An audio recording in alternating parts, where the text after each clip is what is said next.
海童偏头看他，问他：你们几个早就商量好的，还是早就知道对方的阴谋，刻意用洋洋引蛇出洞？没有。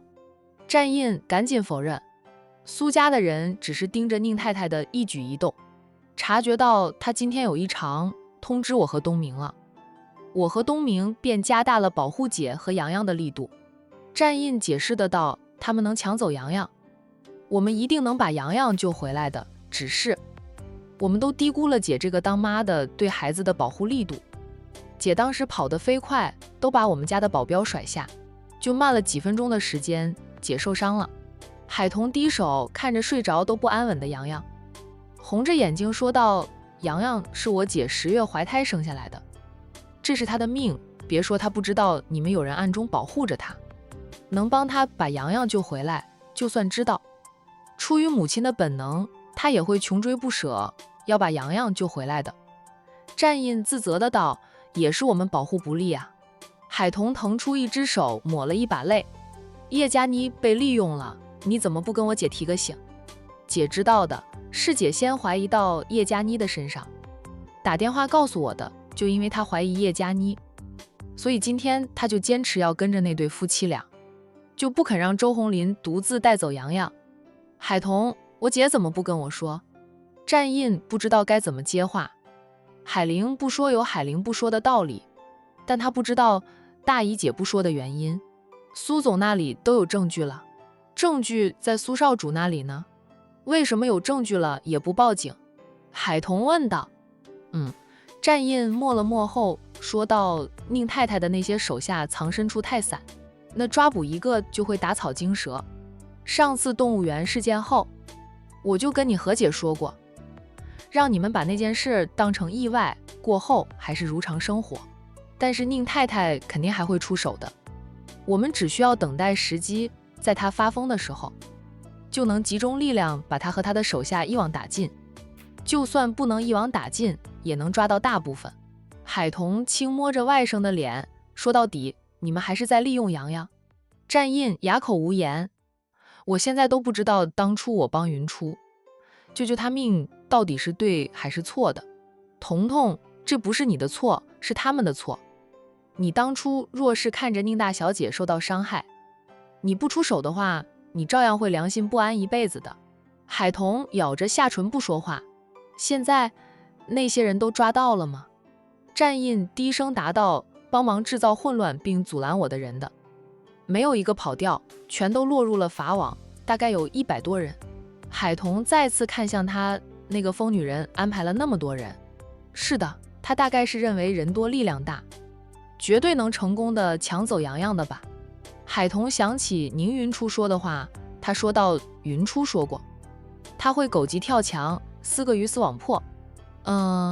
宁思琪还真是深得他的真传，母女俩做事全凭喜好，不管后果。这件事宁总可能会被摘出来，他99%不知道宁太太今天的安排，他若是知道，不会让宁太太这样做的。苏少主那里调查来的证据呢，也多是对宁太太不利的。海童说道：说不定宁总早就想好了让宁太太顶锅呢。战印嗯了一声，有这个可能。那对夫妻俩确实让人大开眼界。海童的手机响了，这战印的手机也在响。夫妻俩同时接听电话。彤彤，海玲怎么样了？我这才跟着老三出差多长时间呀？就出了这么大件事。打给海童的人是老太太，老太太跟着战浩宇到江城出差，刚刚才收到海玲受伤的消息。奶奶听到老太太的声音，海童刚止住的泪又要掉落了，她声音带着哭腔：奶奶，我姐受伤了。彤彤，你先别哭，告诉奶奶。那你姐怎么样了？我已经在回的路上了，你别担心，天塌下来还有奶奶给你们撑着呢。老太太听到海玲受伤，顾不得帮老三制造机会，急冲冲就要回管城。战浩宇的工作也完成的差不多了，他不放心奶奶一个人回家，便把未完成的工作交给了别人。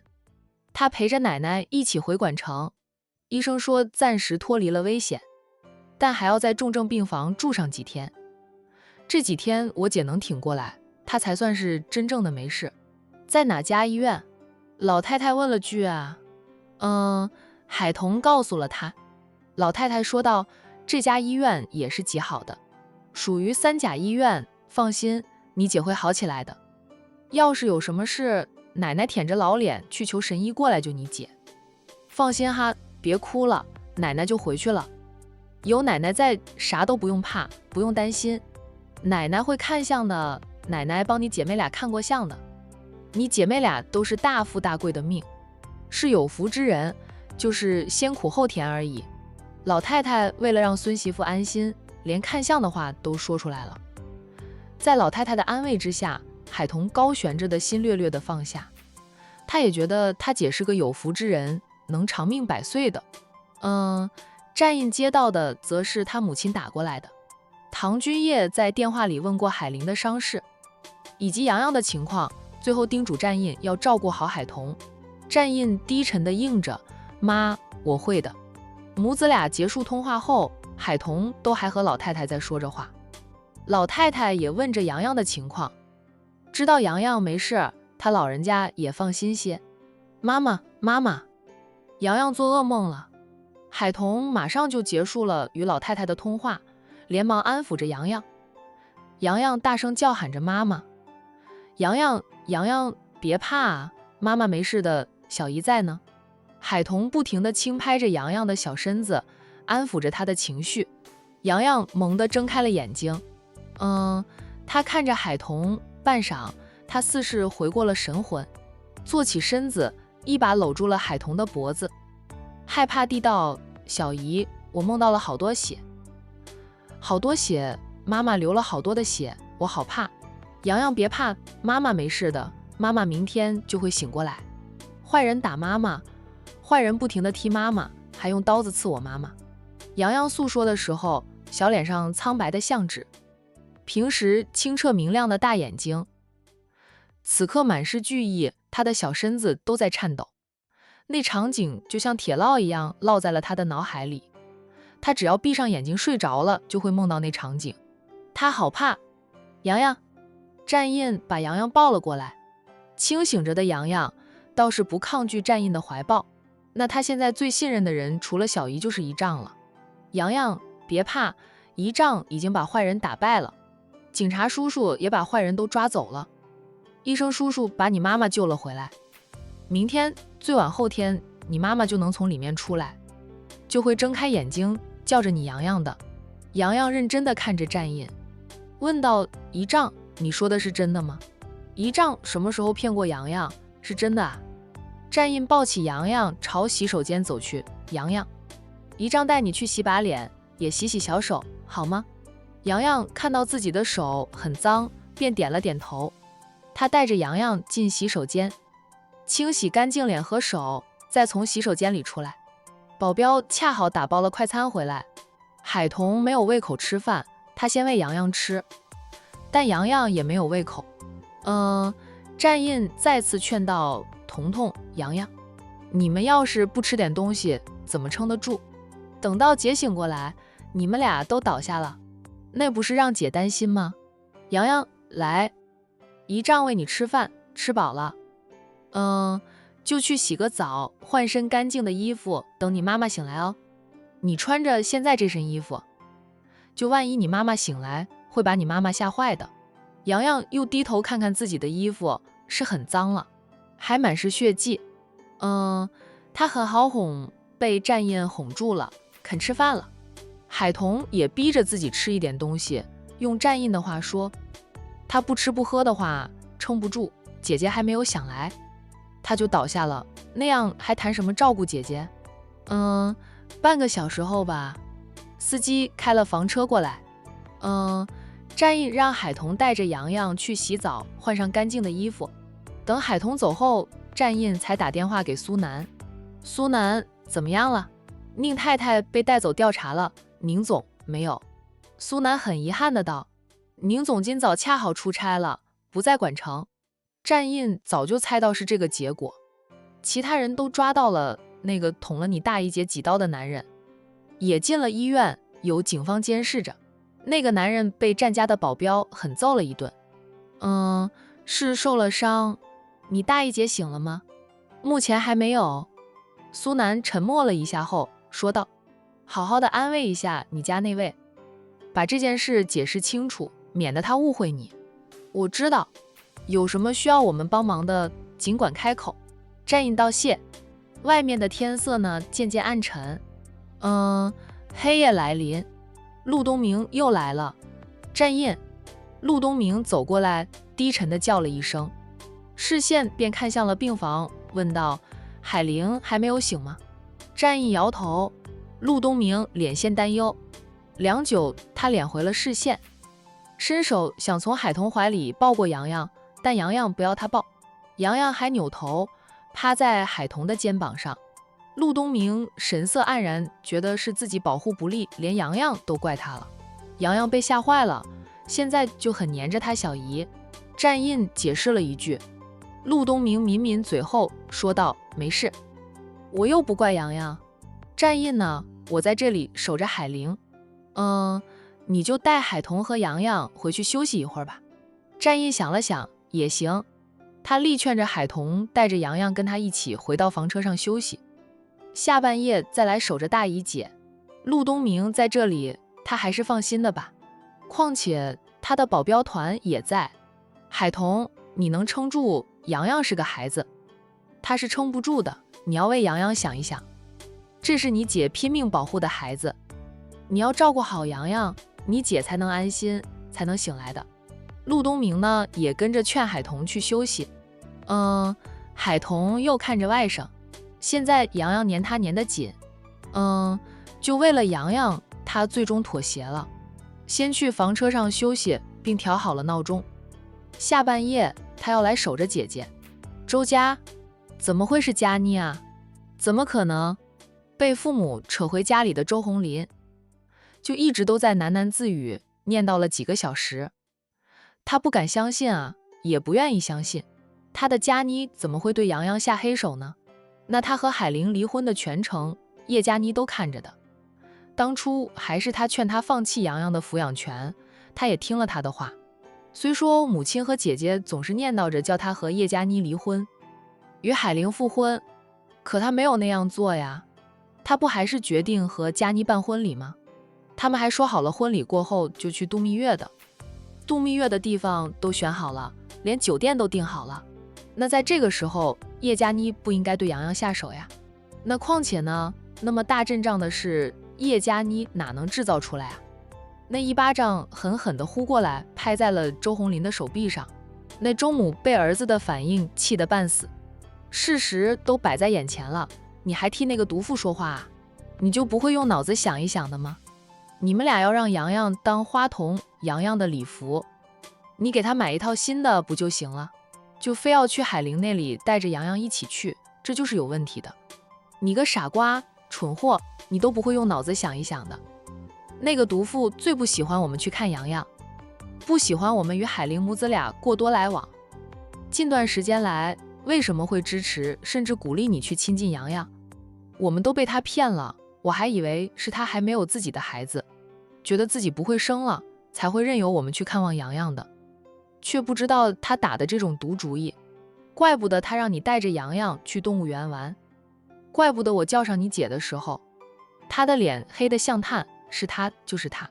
上次在动物园发生的抢孩子事件，肯定也是他做的，他还要把小宝都抱走，分明是要报复你姐，怨恨你姐老是针对他，他就是个毒妇。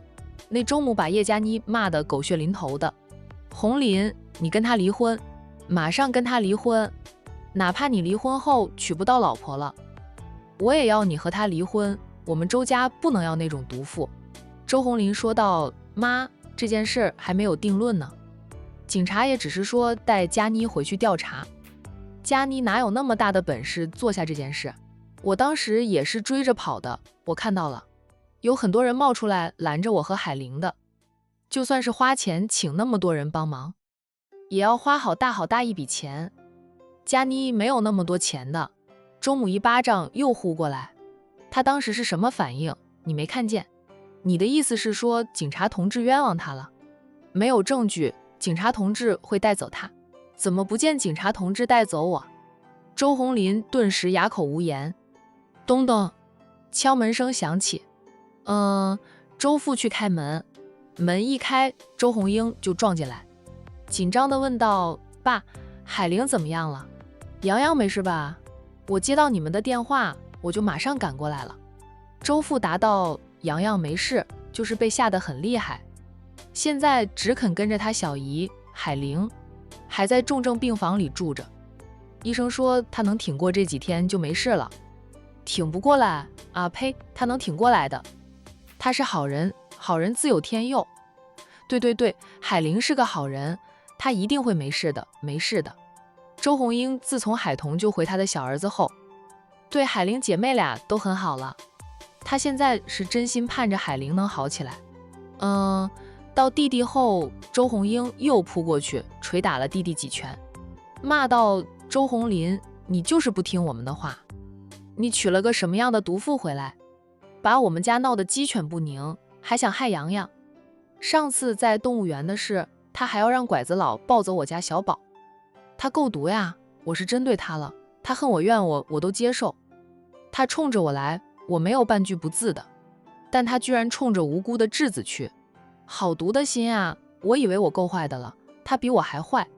我是针对着他，海玲可没有对他做过什么，他还要对洋洋下黑手，存心想让我们周家这断了香火是吧？”周红英还挺有自知之明的，知道自己不是好人，这周母在电话里都跟女儿说了，那所以周红英一过来就开骂。周红林想替老婆争辩一下都无法开口，他敢再护着叶佳妮，他爸妈就能先把他撕了。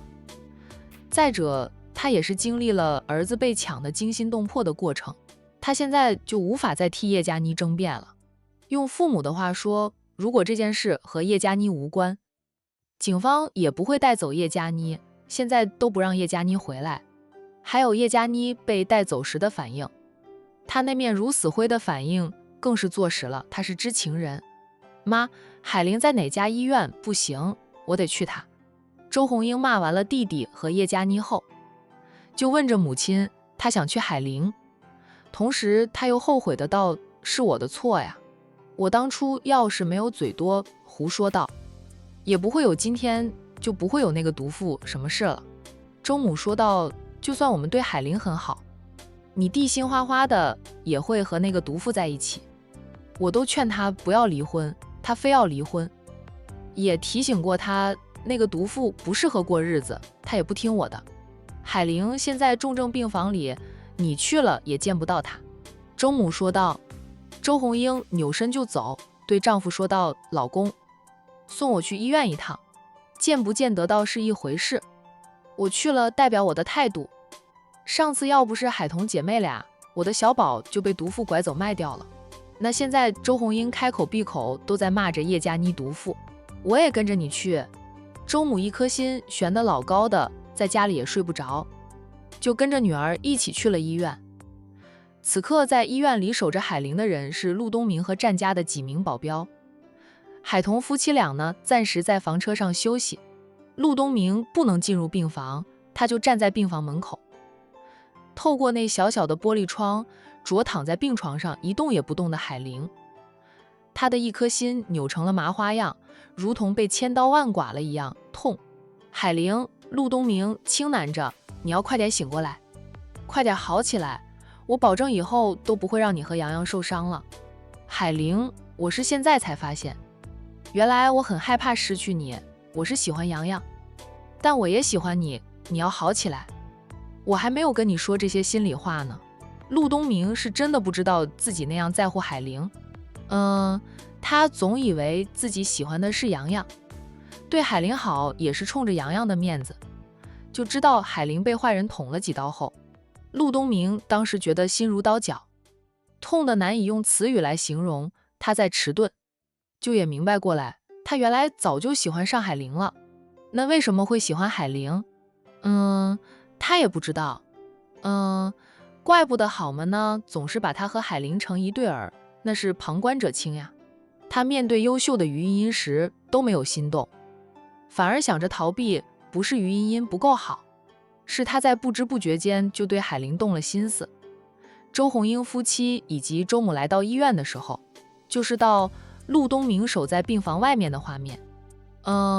听到脚步声，陆东明扭头一见是周红英夫妻俩，他脸色阴沉，冷冷的着周家人：“你怎么在这里啊？”周红英忍不住质问着陆东明。陆东明冷冷地道：“我在这里与你何干？”周红英一噎，现在海玲是自由身，又减肥成功，会有追求者很正常啊。就这个姓陆的对海玲一直都很好。他们一家人都觉得陆东明对海玲有着非分之想，所以陆东明对洋洋极好。由于海玲那会儿还没有瘦身成功，周家人又在心里自欺欺人，安慰着他们自己。陆东明是大总裁，身家100亿，海玲是个离婚女人，又胖又带着个3岁的儿子，陆东明不会上海玲的。此刻到陆东明守在病房外面，他们无法再自欺欺人了。这个姓陆的是真的喜欢海玲的，否则不会深夜了还在海玲的病房外面守着。周家人都不知道是什么滋味。深更半夜的，你们不睡，跑来做什么？陆东明冷着脸反过来质问着周红英。我来我弟妹。任太太。陆东明打断了周红英的话，提醒的道：任太太，你是否忘记了海玲和你弟弟已经离婚了，她不再是你的弟媳妇，请你不要再叫海玲弟妹，她也不想听你这样称呼她。红英。周母扯了扯女儿，提醒女儿不要和陆东明争辩，没用的。陆东明说的也是事实，海玲和他们家红林早就离婚了。他们家红林呢还再婚了呢。海玲怎么样啦？海彤怎么不在这里守着她姐，需要你在这里守着啊？周红英问着，她还是很不爽，不想到陆东明守着海玲。叶佳妮那个毒妇，她肯定会劝弟弟和毒妇离婚的，她想劝弟弟和海玲复婚的。要是海玲有了的追求者，这个姓陆的虽说破了相，但人家家世好呀，比他弟有优势。那周红英就不爽了，觉得弟弟复婚无望。我在这里守着又怎么了？犯着你什么事啊？你是海玲什么人啊？轮到你来安排左右我的决定。海玲怎么样了？不用你们关心，海玲现在躺在那里呢。是你们家人造成的，是你那个好弟媳害的。叶佳妮就是个毒妇，我从来不把她当我的弟媳，那我只认海玲这个弟媳。哼！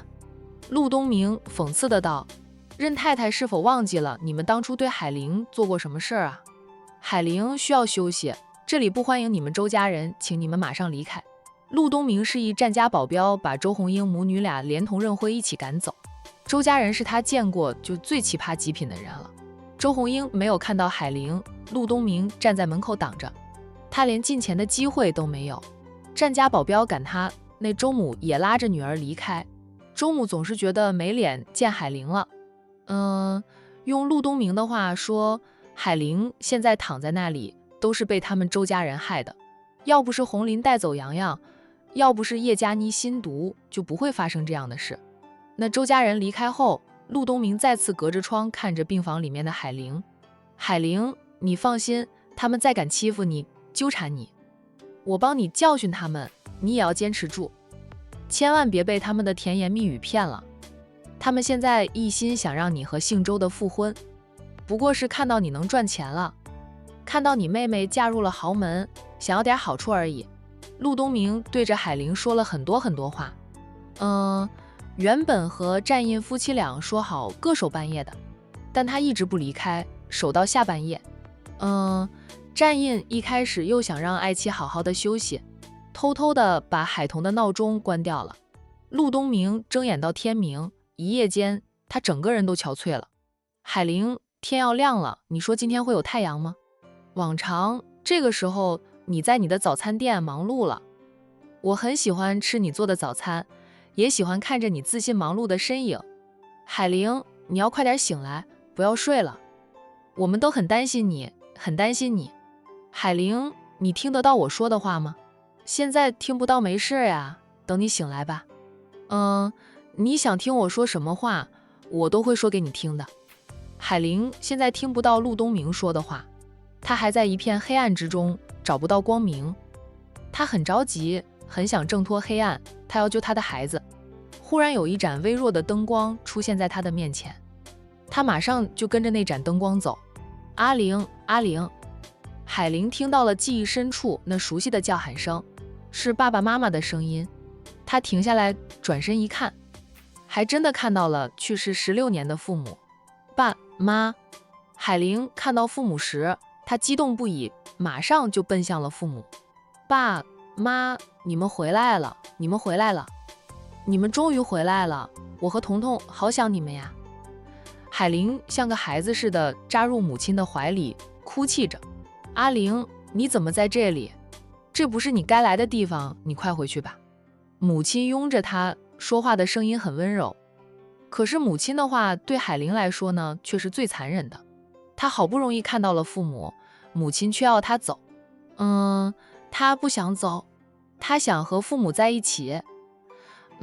父母去世时，她是长姐，她15岁了，她在强撑着照顾妹妹。事实上，她也很想有个依靠的，也很想父母的。她做梦都梦着父母，不知道多少个午夜梦回醒来，她的泪湿了枕巾。就算她长大后工作了，每年的母亲节和父亲节，看到别人能与父母同聚，再不济的也能打一通电话，而她和妹妹却只能靠着回忆，想着父母的音容笑貌。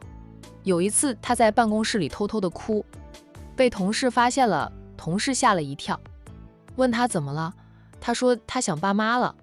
她有多已盼着一切都是一场梦，就梦醒了，父母还在，他们一家4口还好好的。就她承受了多少，没有人知道。妹妹难过的时候能靠着她哭，她难受的时候能靠着谁哭？妈，我不想走，我想和你和爸一起。海玲在母亲的怀里摇摆着头，不想离开父母。母亲把她推开了。阿玲，你想想彤彤，想想你的儿子洋洋，他们都需要你，都等着你回去。听话，快回去吧，这里不是你该来的地方呀，快走吧。母亲边说着呢，边推她走。海玲想起了妹妹，想起了儿子。是呀，她还有儿子要养，还有妹妹呢。她要是和父母待在一起，洋洋怎么办呀？还有彤彤，偶尔和战印闹矛盾时，回娘家连个娘家人都没有了。阿玲，回去吧。一直不说话的父亲也开口了，就父母都催着他走，父母甚至一起推着他走，推着他朝另一边走去。他被推着走，一步3回头的。当他看到前方有亮光时，父母朝他挥着手，他含泪下跪，朝着父母叩了3次头，朝着有光的地方走。父母的话渐渐远去，听不见了。他也听不到了。那海玲站起来，含泪转身，朝着有光的地方走去。那病房外面的陆东明好像看到了海玲在落泪，他以为自己看花了眼，连忙揉揉眼睛，就在仔细看，海玲好像是真的在落泪。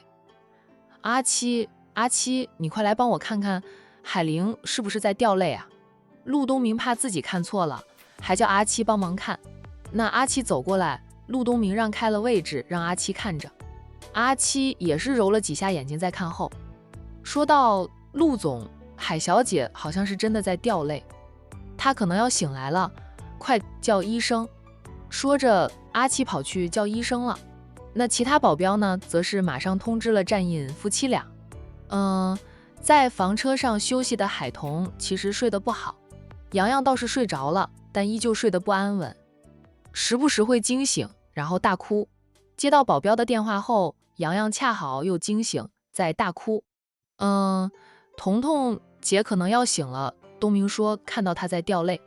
战印起身，并一手抱起了洋洋，对海童说道：快，我们去看看，听说姐姐可能要醒了。海童动作更快，跳下床就要下车，差点跌倒，幸得战印扶了他一把。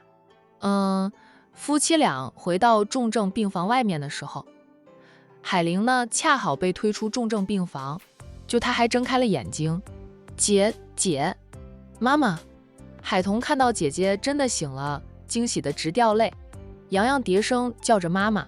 海玲看到儿子安好，妹妹也在场，她还说不了话，她咧了咧嘴，是想笑一笑安慰一下妹妹的，但是眼角的泪怎么都止不住，就她又做了选择，暂时舍弃了父母，选择了回来陪着妹妹照顾儿子。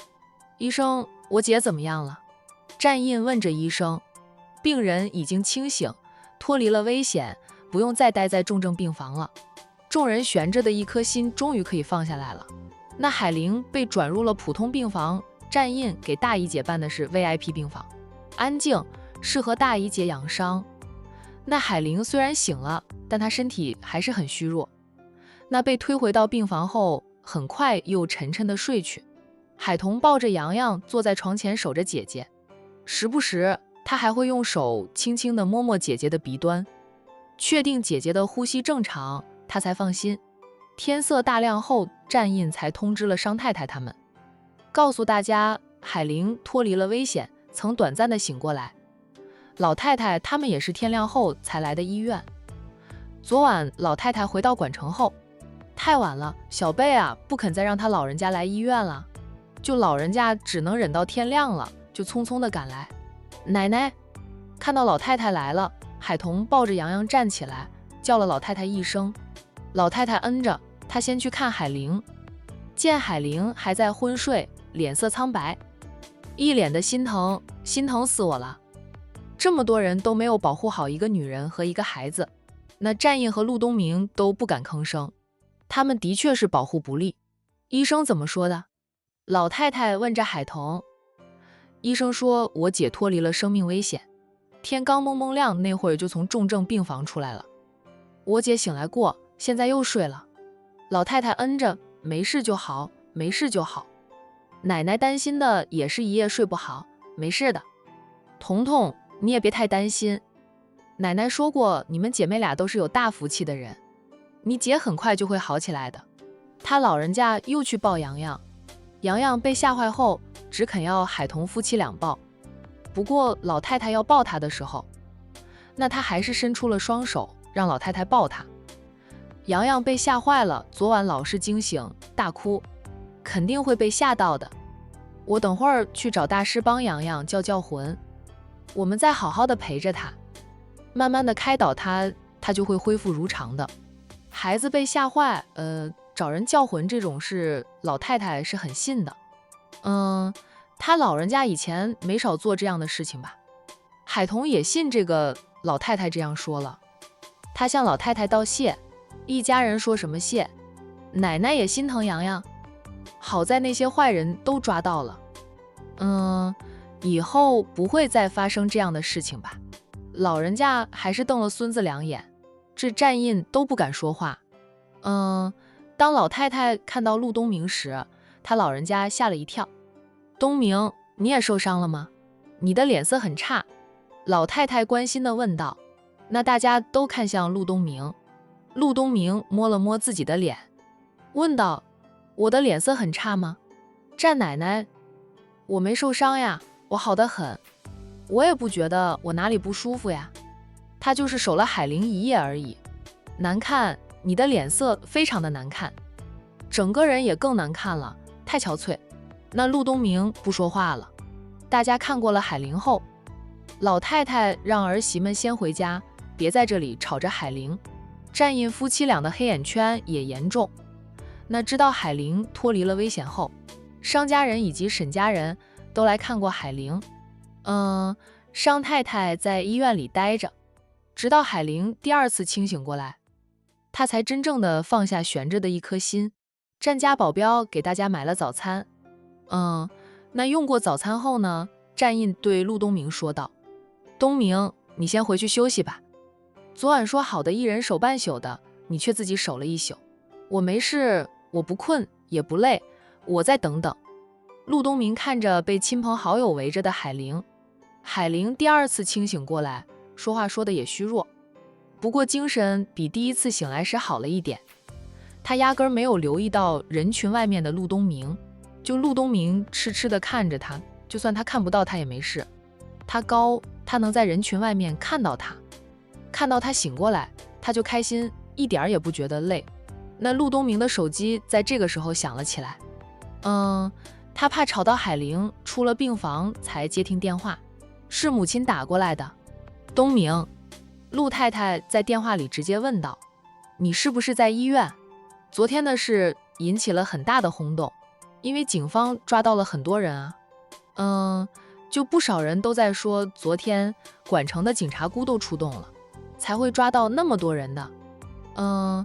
知道是抢孩子的是很多有孩子的家庭，带着孩子出门，能抱着的都抱着了，大了点抱不动的也被父母紧紧地牵着，怕自家孩子也会被抢。就陆太太会知道这件事一点都不奇怪，不过陆太太是后面才知道被抢的孩子是海玲的儿子，也是后来知道海玲受了伤的。小儿子昨晚没有回家，陆太太今天特意去了儿子名下的那些房子寻找儿子，都没有找到，去了公司也不见人影，就猜到儿子是在医院。我是在医院啊，妈，怎么了？陆东明沉声问着母亲，有事吗？那个海玲没事吧？我听说她被捅了几刀。海玲是为了儿子被捅了几刀的。同样是母亲，陆太太在这一点上很敬佩海玲。凌晨5点多的时候呢，她醒了，医生说她脱离了危险，从重症病房出来，转入了普通病房。那陆太太说了句谢天谢地，人没事就好。说完后又是话锋一转，问着儿子凌晨5点多的事。你怎么知道？你是什么时候去的医院啊？我昨天就到了医院。陆东明没有回避母亲这个问题，他很老实地说道，我在医院里待了1夜，海玲没有脱离危险，我都不放心。那陆太太听到儿子在医院里守着海玲守了1夜，就觉得不好，她担心的事情还是要发生了吗？海玲有妹妹守着，需要你一个外人在那里守1夜？妈，我自愿留下来的，我就是不放心。海玲一刻不醒来，我就无法离开医院，就算离开了，我也没有心情做事啊。陆东明看清了自己的心后，那面对母亲，他是很坦然的。